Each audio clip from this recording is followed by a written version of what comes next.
মানুষের টাকা থাকলে মানুষ কি না করতে পারে, সেরকমই তিনটে হাসির ঘটনা দেখার জন্য আপনি প্রস্তুত হয়ে যান। নাম্বার 3, এই যে দেখতে পাচ্ছ তোমরা, এই লোকটি ট্যাবের দিকে কিছু ইশারা করে এবং ট্যাবগুলির ওপরে একটি লাথি মারে। আরে ভাই, ট্যাবগুলি তো দাম আছে, 1.5 লাখ 2 লাখ টাকা করে দাম। আমি 10 টাকার ফোনে ভিডিও বানাচ্ছি, এটা কি সম্ভব হয়? দেখো এগুলো সব কাঁচ ছিল।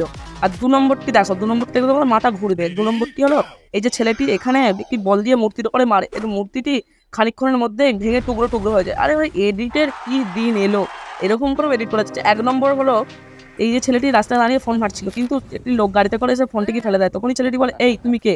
কিন্তু লোকটি হাসে। তখনও ছেলেটা হার মানেনি, গাড়ির ডিকিতে সামনে যে গাড়ির ডিকিতে একটি মারে এবং সামনে এসে সে ডিকির লকটি খুলে দেয়, এবং ছেলেটি আবার পুনরায় সেখানে চলে যায় যে ডিকিটি খোলে, এবং লোকটি দেখে অবাক হয়ে যায়, কি আমার ডিকিটি খুলো। তারপর যা হলো দেখলে আপনি অবাক হয়ে যাবে। তার আগে ভিডিওটি লাইক করে চ্যানেলটিকে সাবস্ক্রাইব করে দিন। আর ছেলেটি তখনই ফোনটিকে ভাঙাটিকে রেখে নতুন